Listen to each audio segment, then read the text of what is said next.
Salam, dəyərli tələbələr. Mən Sistemli Tədris Mərkəzinin informatika müəllimi Elmi müəllim.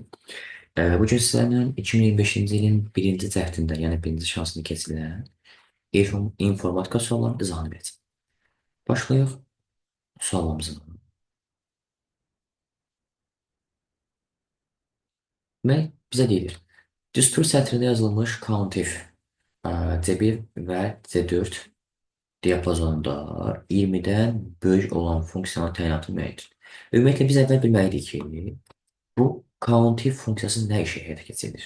Count saymaq idi. Countif şərti görə saymaqdır. Count funksiyası ədəd tipli xanalarla işləyirdi. İndi mənim C1-dən C4-ə qədər xanalarımın içərisində açıram Excel simfoliya olaraq. Mənim C1-dən C1-dən C4-ə qədər olan xanalarımın içərisində 20-dən böyük olan xanaları mən üçün sayacaq. Məndə 4 dənə xana var burada. Bunlar mənim üçün 20-dən hansılar böyükdürsə, bunları sayacaq. Əgər nöqtəli vergül olsaydı, C1 ilə C4-ə baxacaqdı. 2 nöqtə olduğuna görə bu diapazondur. Diapazon olduğuna görə 4 xana ümumilikdə sayılmış olacaq ki, bunların içərisində 20-dən böyük olan xanalar saysa, bizim doğacağımız olacaq evet. Komitənin təsnifatına görə uyğunluğu müəyyən edin. İndi komitənin təsnifatına görə hansı mərhələlər var? Baxaq hələ. Təyinatına görə var idi. Universal, problem yönlü və ixtisaslaşmış. Görək yəni bu hansı bənddir? 1B. Birin B olduğu bəndi tapsa, digər bəndləri çıxış edə bilər. Sonra işləmə prinsipinə görə analog, rəqəmsal və hibrid. 2-yə D. 2-yə D nə oldu bənd? Elə evet. İstifadə olunan element bazasına görə də olurdu. Elektron lampalar, yarım keçidlər, integral sxemlər ola bilərdi. Bu oldu bizim cədvəlimiz. Elektron cədvəldə B sütununun enini necə artırmaq olur? Baxaq. Baxın, mən açmışam bizim cədvəlimiz. Məndən bu B sütununun ölçüsünü artırmağı soruşur. Elə olduğu halda mən B sütunu ilə C sütunun arasında gəlsəm ki, başlıq verir. Bunu buradan tutub belə bölsəm, sütunun enini artırmış olur. Burada olacaq B və C sütunlarının arasındakı sərhədi Hiçanla sağa doğru dartmalıdır. Hiçanla tutup sağa doğru dartsam belə olacaq. 23-cü sualın cavabı olacaq. Evet. 24-cü sual. Sahələrə həqiqət ədləri daxil etmək üçün verilənlərin hansı tipindən istifadə olunacaq? Burada avtonom bir sayağız idi. Current bulvardaz idi. Bunlar çıxacaqdır. Float bizə kəsr olan hissənin verdiyi məlumatları göstərir. Bu float falan bunun işimiz yoxdur bizim. Bunlara ümumiyyətlə işimiz yox idi. Saat tipləri içərisində heç bunlar yox idi.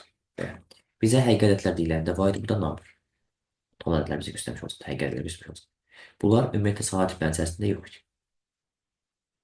Saat tiplərin içərisində olan number idi, avtonumber idi, bir də karesi idi. Həqiqət ədədlər də bunlardan yalnız numberlar vermiyordu. Doğru fayl adını müəyyən edin.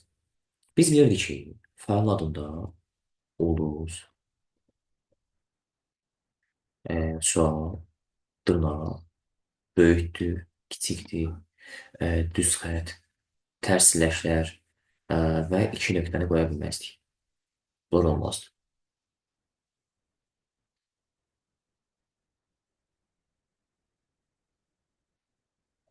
Demək, ulduz, sual, böyükdür, kiçikdir, düz xətt falan bunlar qoya bilməzdik, iki nöqtəni qoya bilməzdik, dırnaq şarjı qoya bilməzdik. Doğru olmazdı. İndi məndə buradan sual var deyən bunu çıxaralım. Burada düz xətt var deyən B bəndə 7. 2 nöqtə var deyənə C bəndə getdi. Bir faylın adında John, Aux, Nu, Pırını falan. Bunlar ad olaraq ola bilməzdi. Qoymaq olmazdı. Amma uzantı kimi işləyə bilərdi. Bizdə Aux burada ad olaraq var. Genişlənmə kimi olsaydı problem yoxdur. Bax, Pırını falan bu genişlənmə kimi isə bunu götürə bilərik. Doğru bəndə olacaq. C bəndə. Raster təsvir 8 rəng palitrasının köməyi ilə yaradılarsın. Bu təsvirin bir pikselinin informasiya tutumunu müəyyən edin. 8 rəng palitrası ilə yaradılırsa, 8-imiz olacaq bizim Yəni deyək ki, bizim bir təsvirimizdir. Bu təsvir enə uzuna piksellərdən ibarətdir. Bir nöqtəyə düşən bit dərinliyimiz nə istəyir? Əgər bu da 8 rəng palitrasıdsa, 8 olurdu rəng var olan 2 üstü 3-lə. Bir nöqtəyə düşən bit dərinliyi olurdu neçə bit? 3 bit. Bunlar bit dərinliyi olaraq düşünsək, cavabımızın Y bəndi olduğunu tapıb bilərik. İş masasındakı fayl və ya qovluqları hansı göstəricilərə görə nizamlamaq mümkün idi? Baxın, açıram buradan iş masasının kontekst menüsü. Sağ düymədə sıralamaya görə. Adına görə ola bilərdi, ölçüsünə görə ola bilərdi, tipinə görə ola bilərdi, bir də dəyişilmə tarixinə görə ola bilərdi. Date modification. Burada olacaq bizim elə bunlar çıxsa, adına, ölçüsünə, dəyişilmə tarifinə görə elə yeməndə gəlib çıxacaq.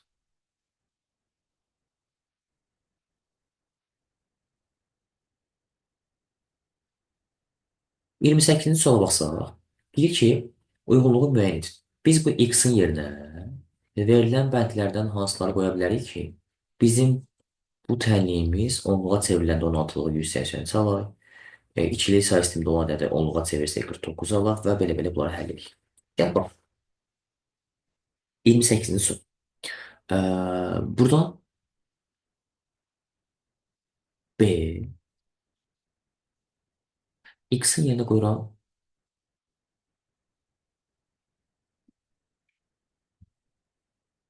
1-i qoysam, bir saniyə səbir olaq. 11-i bırak 16-ya. Alınacaq 176. İndi 11-i 16-ya vurduq, almışıq 176-nı. Biz 76-nın 176-nın üzərinə bunlardan hansını gəlsək 180 cala bilərik? 7. 7. Yəni, aha, aha, biz baxsaq, bir saniyə bu ayrılayım.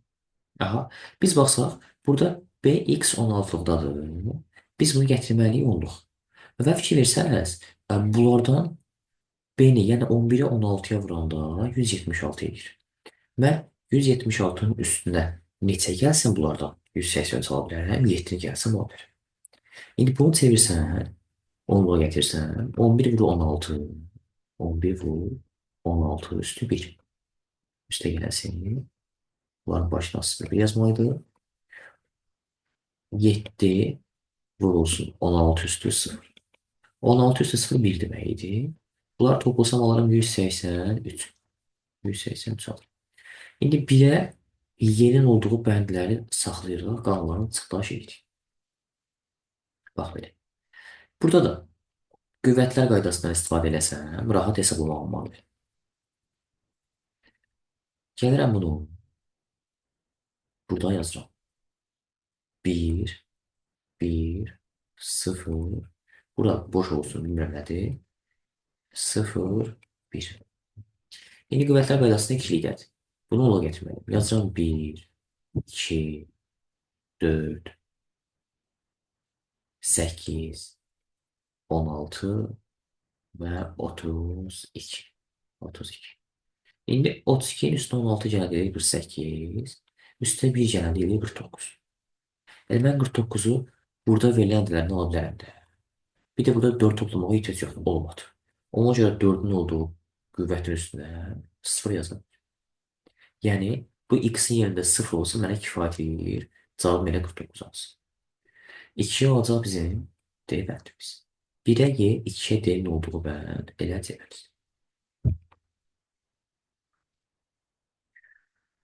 PowerPoint-la bağlı suala baxacağıq. Deyir 18 slayddan ibarət olan təqdimat aşağıdakı parametrlərdən çapa verilir. Şəkildə əsasən doğru olmayan istəyir bizdən. Yanlışları götürməliyik. Kopyanın sayı 4-dür. Bütün səhvlər çap olunsun istəyir.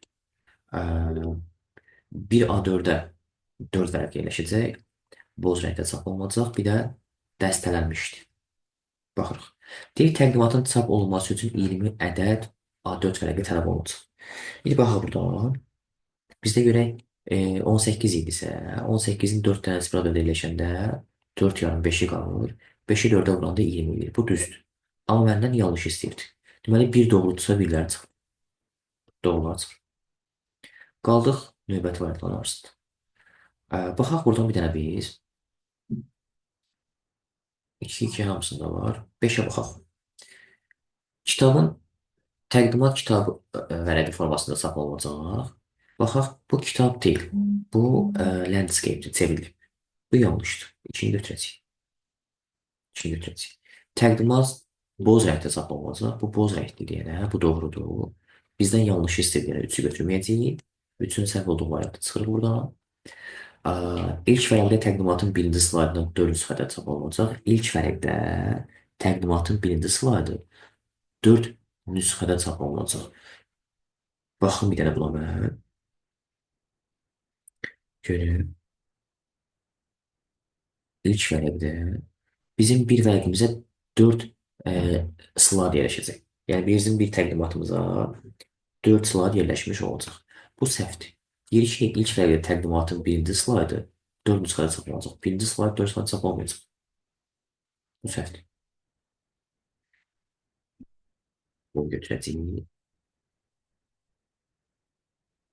Ondan sonra ə, əslində cavab tapmışıq. Cavab belədir. Baxın bir dənə 5-ə. Təqdimatın çap olunmasına 72 ədəd vərəq tələb olunur. Bu da səhvdir. Bunu götürəcəyik.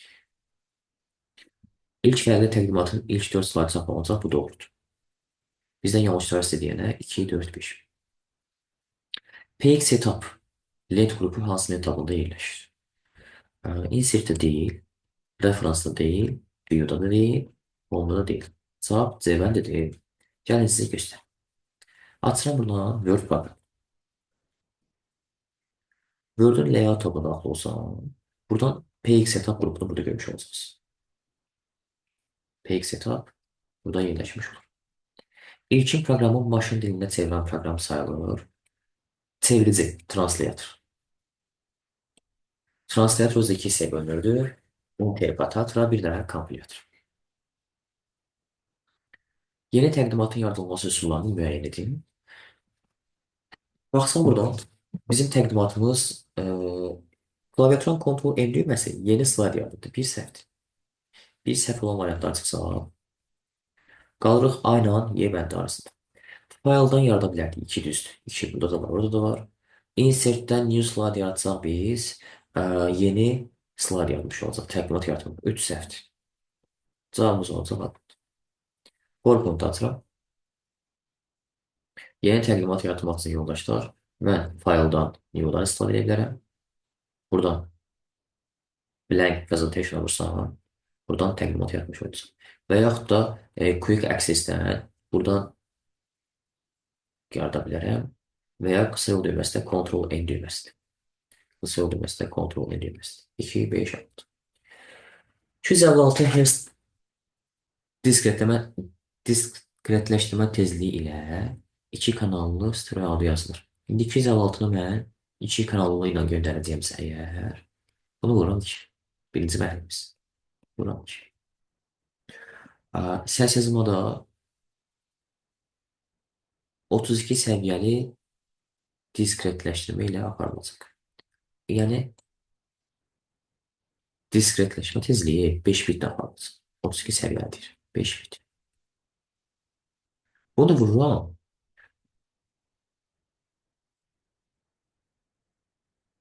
Davam edən müddətə 1 dəqiqə 4 saniyə. Bu dəqiqə bizim 64 saniyəmizdir. 64. Cavabı məndən nə istəyir? Kilobayt istəyir. Bərabərdir qoyuram. X kilobayt. İndi bitdən gəlməliyəm kilobayt. Bitdən kilobayta gəlmək üçün bunu böləcəm. 213. İndi 256 200-dür 8-dir. 200-1 bu eləyir. 206 da bu eləyir. 206, 201, 207, o da 208, 215 eləyir. 215-dən 213 gedəndə qalır 202. 202 yuxarıda qalır, yəni 4. 4 də 5-ə vursam, bunlar gedilər daha doğrusu. Qalacaq 20. Yəni bunu biraz da xırda eləyəm, daha rahat olsun sizin. 256-nı yaza bilərəm 208 kimi. 208 kimi. Düzdür. 64-ü yaza bilərəm. Çətin olmasın yenə yoldaşlarımıza. 206 kimi. Vurulsun 206. Bax, yazdım. Yazdım. İndi bunları çarparsan bu formada 208, o da 1, 209, o da 206, 215 edir. 215 ilə 213 qədəmdə qalır. 202, yəni yuxarıda 4 qalır. 4 də 5-ə vursan, x alınacaq. Neçə kilobayt? 20 kilo. Bu bütün təyinatlı müəyyən edin. Elektron məktubların qəbul edilməsi protokoludur. Yəni alınması protokoludur. Göndərilməsi isə SMTP-dir. NNTP protokoluydu bu. Bunlar çıxırıq. Elektron məktubların göndərilməsi SMTP idi, bunlar çıxır. Qanunu bizdən pop üstü deyən abədi doğru vermişdir. Müxtəlif protokollarla işləyən bir neçə lokal şəbəkəyə informasiyanı informasiya vadəsini təmin edən qurğunu müəyyən edin. Host bu deyil, UPS enerji sabitliyidir, körpü əlaqələndə rol oynayırdı, modem modulya sistemində isə idi, şurası idi, burada salmışız. Baxsaq, akses sualına, fizikası 50-dən böyük olur. 1, 50-dən böyük olur. Ümumiyyətlə, bu tip suallar həll edəndə həmişə soldan sağa doğru hissəli gedirik. Soldan sağa doğru hissəli gedəcək. Əvvəl tapırıq fizikası 50-dən böyük olur. Burada var 1, 3, 4, 1, 3, 4, 1, 3 və 4. Ortada or var, or bunların birləşməsidir. Cəbri 60-dan böyük olur. 2, or var ortada. 2, 3, 4, 6, 2, 3, 4 və 6. 6. İndi bunları birləşdirsəm ortaya çıxacaq. 1, 2, 3, 4, 6. 4. And var.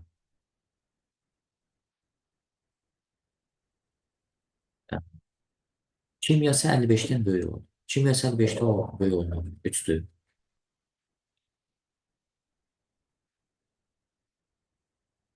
Kimyası 55'ten böyük olan 4'tür. 3, 4, 5, 6. 3, 4, 5 və 6. Bunlar kimyası 55'ten böyük olardı.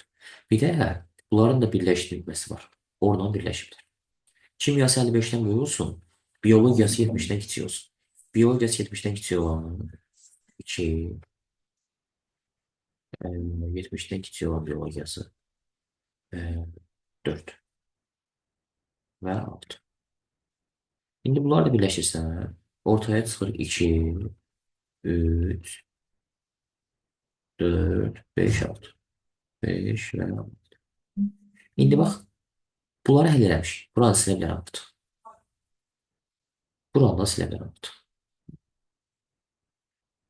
İndi bizə lazımdır bunların kəsişməsi. Bunların ikisinin kəsişdiyi 2-dir. Orta olduqlar. Buradan bura orta olduqları 2-dir. 3-dür. 4-dür və 6-dır. Neçə yazı olacaq? Sətr soruşur məndən. Cavab olacaq 4. Doğru olmayan mülahizələri müəyyən edilmişdir. Meqabot yaddaş tutulu ölçü vahidi xeyr, belə ölçü vahidindən danışmışıq biz. Bu səhvdir. Doğru olmayan istəyimizdən elə 1 götürəcəyik. Deməli, aynı deyə getdi. Streamer verilənləri bunların klient üzərində saxlayan daşqırsız bəli. Streamer kasetin biz keçmişdik sizlə ikinci nəslidir. 2 doğrudur. Tamam. Skanner periferi qurğularını idarə edən qurğudur. Skanner daxil etmə qurğusudur. Xeyr, çıxış qurğularını idarə eləmir. 3 yanlışdır. 3 yanlışdırsa belə cavab çıxır. Yenə baxaq. 7-də baxaq bir dənə.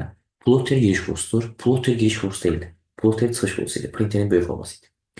Burada olacaq cavab elə deməlidir. Digərinə baxsaq, Komos kontent haqqında verilən uzun müddət saxlamasını təmin edir. Bu olar. Şin prosesor yaddaş proqramı arasında verilən dəqiqəsinin oturmasını təşkil edir. Bəli. Burada elə 1-3 getdi. Sənəddə abzas nişanını əks etdirən Əmir hansı len tabında yerləşir? 38-in sonu olacaq. Bu home tabında yerləşir. Abzas nişanını ayarlayan. Bu da həmən əmir budur. Paragraf işarəsi. Bu abzasları ayarlamaq üçün bizə təzminə nişan edir. Home'un paragraf qrupundaydı. Doğru, ben doğrudayım. Doğru mülahizələr müəyyən edin. Alqoritmi təşkil edən bloklar bir-birlə yalnız şartlı xətlərdən birləşdirilir. Bu yanlışdır. Doğrular bizə istəyir. Biri çıxaq. Dövrlərin sayı məlum olduqda multiplikasiya strukturdur. Bəli, 2 düzdür. Deyirdik ki, multiplikasiyalı dövr alqoritmində dövrləri öncədən müəyyən etmək məlum idi. 2 doğrudur.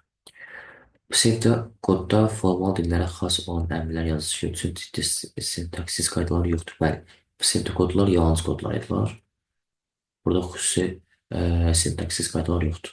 2-3 olar. Blok sxemdə alqoritmin təsvir üsullarından ibarətdir. Bəli, 2, 3, 5. Alqoritm sonlu sayda addımlardan ibarət edir. 6 səhvdir. 6 səhv olduğu halda B bəndi də gedir. Klaviaturanın home düyməsini basdıqda kursorun mövqeyini hara dəyişəcək? Baxın, mən açmışam buradan Word. Bir də mətin gətirirəm. Olsun belə bir əmət. Kursor qoyuram bu hərbi sözün önündə. Bax, burada qoydum. Mətn özə gəlsin, burada qoydum. Əgər mən home düyməsini vuraramsa, kursor burada da diqqətlə fikirirsəniz, buradadır. Mən home düyməsini vururamsa, kursor gəlir sətrin önündə. Ctrl home vursaydım, səhifənin əmələ gələcəkdi. Sətrin sonuna getmək üçün endinə Ctrl end vursaydı, səhifənin sonuna gələcəkdi. Burada sətrin əvvəlinə hansı variantda varsa, həmin variantda olmayacaq. 41-ci suala baxsaq, cədvəlin 5 sütununda aşağıdan süzgə tətbiq edilibsin. İndi ekranda necə sətr əks olunacaq. Baxsaq buradan, B-də süzgə təyin olanda, süzgə necə təyin olunur? Baxaq buradan.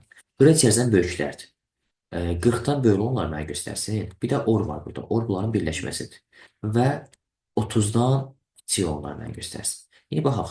40-dan böyük olanlar bizdə hansılardır? 5 sütunda. 40-dan böyük olanlar 5, 40-dan böyük olan 7, 40-dan böyük olan 5-dən 7-dir. Düzdür. İndi 30-dan kiçik olanlar 15, 23, 22, 14, 24. Demək, baxdıq 40-dan böyük olanlar mənə göstərsin. Qret yerizən 40-dan böyük olanlar 41, 46, 41, 46, 40-dan böyüklər deyil. Aha, bir də baxdıq 30-dan kiçik olanlar göstərsin. 30-dan kiçik olanlar göstərsin. Və ya 30-a nəsə 40-dan 30-dan kiçik olsun və ya 30-a bərabər olsun. Eyvallah. 30-dan böyük, 30-a bərabər. Qret yerizən 40-dan böyük, 40-a bərabər. Baxaq, buradan 30-dan kiçiklər 15, 23, tamam. 1, 2, 3, 4, 5, 6, 7 dənədir. 7 dənə son çıxır. Amma neçə sətr əks olunacaq? 7 dənə sətr ortaya çıxacaq, filtrləmə versin. Tabi olacaq 7. Counter'in kontekst menüsündən söhbət gedir. Kontekst menüsünü biz aça bilərdik. Klaviaturanın bu əmrini vurmaqla. Mən hal-hazırda buna vursam, kontekst menü açarım sizin. Qısa yol düyməsi. Qısa yol düyməsi Shift F10 idi. Bunu bağlayıram. Demək, Shift F10'a vursam açılacaq. Refresh. Buradan açmaq olar. Shift F10'dan da açmaq olar qısa yol düyməsini. Baxaq. Bir də mağazın sağ düyməsi. 1 olacaq. Shift F10 5 olacaq. Və ya fayl qovluğunun üzərində sizin sağ düyməsini vurmalıdır. Hər hansı bir faylın üzərində sağ düymə vursaq, yenə kontekst menü açmış olacaq. Burada olacaq 1, 5 və 6. Növbəti sual 46-cı sual. Doğru fikirləri müəyyən edin məndən soruşur. 43-cü sual daha doğrusu. Baxırıq buna. Monitor daxil etmə qlosudur. Monitor seçməsi bir sətr. Qrafik planşet diksasiya daxil 2 düzdür. TV tuner, PAL, SCAN, NTSC, formalı televizyon verilişinə qabiliyyət yüksək monitorda göstərməsi təmin edən qrupudur. 3 olacaq. CD-ROM xaric etmə qlosudur. E, Xaric etmə qlosu deyil. Xarici daşıyır. Klaviatura daxil etmə qlosudur. Klaviatura və daxil etmə qlosudur. 2, 3, 5 olacaq. Web kamera görüntünü əks etdirən xaric etmə qlosudur. Web kamera daxil etmə qlosudur. Buradan doğruları silməndən 2, 3 və 5. Növbəti suala baxsaq. Növbəti suala baxsaq burada. Sənəddə 7 sətir və 5 sütundan ibarətdir. Mən də açıram buradan Word proqramını. 7 sətir və 5 sütun. Demək, 5 dənə sütunda 7 dənə sətir. İndi bizə deyir ki, burada üçüncü və dördüncü sətirlərin bütün sütunları seçdikdən sonra meyksiz. Baxın, mən də açıram burada. Üçüncü və dördüncü sətirlərin bütün sütunları seçirəm. Meyksiz vur. Kanalları birləşdir. Ondan sonra 6-cı sətrin deyir 3 dənə kanal seçilir və bu əmr icra olunur. Bax, bax. İndi bizdən son tələb olunur ki, neçə xanal olur bizim cədvəlimizdə? 29 xanal vermiş olur. Demək, 6-cı, 3-cü, 4-cü sətirlər silindi. Buradan 3 dənə seçildi və bu əmr icra olundu. Ondan sonra 29 almış olacaq. 29. Növbəti suala baxsaq, bizə verilən URL linkində uyğunluq müəyyən edir bizə. Hypertext Transfer Protokol, hipermətnlərin ötürülməsi protokoludur. Birə sevilir, birə sorulur. 3ww internet xidmətinin adıdır, dünyanın metodudur, 2 AUR.